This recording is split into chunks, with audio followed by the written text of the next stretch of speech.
ओर से दर्ज करवाया गया है बांद्रा पुलिस स्टेशन में कई सख्त धाराओं में कि उनके परिवार। और देखिए चित्रा, इस बीच हमारे पास एक बड़ी खबर आ रही है। रिया ड्रग्स केस में एक बड़ा खुलासा हुआ है। 2017, 2018, 2019 में सक्रिय थे रिया से जुड़े हुए लोग।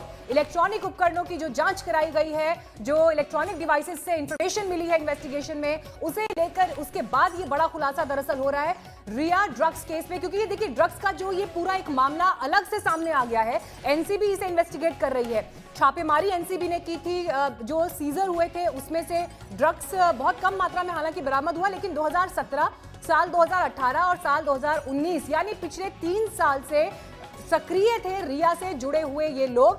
और यही देखिए इस वक्त मकसद भी है कि एक के बाद एक जब इस मामले की परतें खोली जाएंगी और वो लोग जो इसमें शामिल थे उनसे जो इंफॉर्मेशन एनसीबी को मिल रही है, उसके बाद ये तस्वीर धीरे धीरे और साफ हो रही है, स्पष्ट हो रही है। हालांकि जो वीडियोस हैं, व्हाट्सएप चैट्स हैं, जो इलेक्ट्रॉनिक डिवाइसेस यानी मोबाइल, लैपटॉप, इसके अलावा हार्ड डिस्क, इन सब से जो डिटेल्स सामने आई हैं, फॉरेंसिक जांच में भी देखिए ये बड़ा खुलासा हुआ है और एक के बाद एक ये तस्वीर देखिए और बड़ी होती जा रही है। लेकिन अब यहां से देखना ये होगा कि आगे ये तस्वीर रिया चक्रवर्ती के लिए किस तरह से बदलती है। मुनीश, जो ये खुलासा हुआ, इस पे डिटेल्स। जी देखिए, इस मामले में जब जो फोन जो रिया चक्रवर्ती का था उसके डेटा डंप को लेकर जब एनसीबी ने अपनी जांच शुरू की तो 2 बातें सामने आई। पहला तो 2017 में गौरव आर्या का जो चैट था, लेकिन उसके बाद अगली कड़ी जो डिलीटेड मैसेजेस थे वो 2019 में मिली थी जब वो सुशांत के साथ में थी।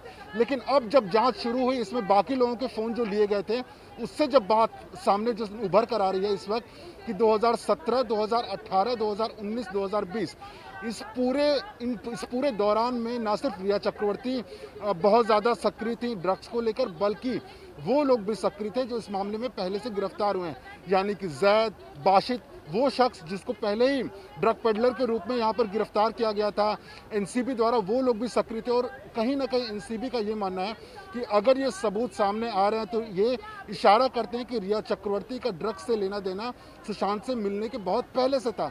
और यही सवाल लगातार एनसीबी कर रही है रिया चक्रवर्ती से कि अगर आप सुशांत के ऊपर ये ठीकरा फोड़ना चाहते हैं कि सुशांत ड्रग्स लेते थे, इसके लिए आप उनको मुहैया करा रहे, तो आखिरकार आप 2017, 2018 जब आप सुशांत के साथ में नहीं थी उस वक्त भी आपने ड्रग्स को लेकर बातें की हुई हैं। तो कहीं ना कहीं ये बहुत अहम सबूत बन जाता है इसमें, क्योंकि इलेक्ट्रॉनिक एविडेंस जो है इसमें बहुत ज़्यादा मायने रखेंगे।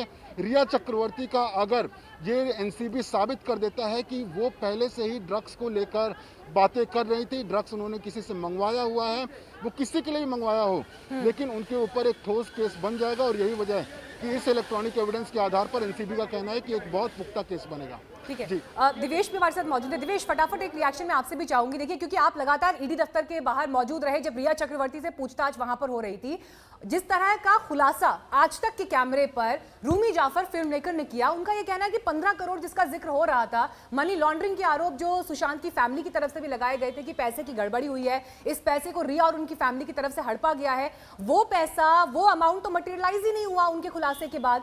तो ऐसे में क्या ये मान लिया जाए कि ईडी के लिए ये मामला खत्म हो गया है, मनी लॉन्ड्रिंग का, पैसे की गड़बड़ी का? जी बिल्कुल, आपको बता दें कि ईडी को अभी तक किसी भी तरीके का कोई भी सबूत 15 करोड़ के ट्रांजैक्शन से रिलेटेड अभी नहीं मिला है। अभी भी वो ऑनगोइंग इन्वेस्टिगेशन है, अभी भी वो लोगों से पूछताछ कर रहे हैं।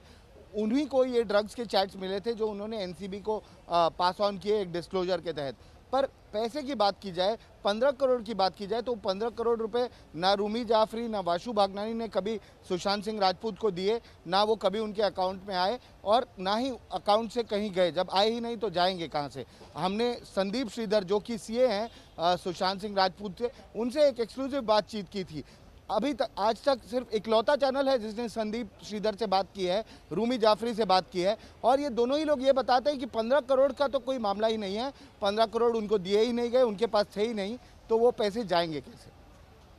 बिल्कुल, दिवेश हमारे साथ मौजूद है, मुनीश भी, चित्रा त्रिपाठी, मौसमी सिंह, आशुतोष मिश्रा। आज तक की बड़ी टीम एनसीबी दफ्तर पर मौजूद है जहां रिया चक्रवर्ती से आज तीसरे दिन पूछताछ हो रही है। गिरफ्तारी कभी भी हो सकती है, लिहाजा जो गवाही रिया चक्रवर्ती के खिलाफ है, जो इलेक्ट्रॉनिक सबूत उनके खिलाफ है, जो व्हाट्सएप चैट सामने आए हैं, मामला बेहद गंभीर, बेहद संजीदा ड्रग्स के लिहाज से। एक छोटे से ब्रेक के बाद हम फौरन लौट रहे हैं, देखते रहिए आज तक।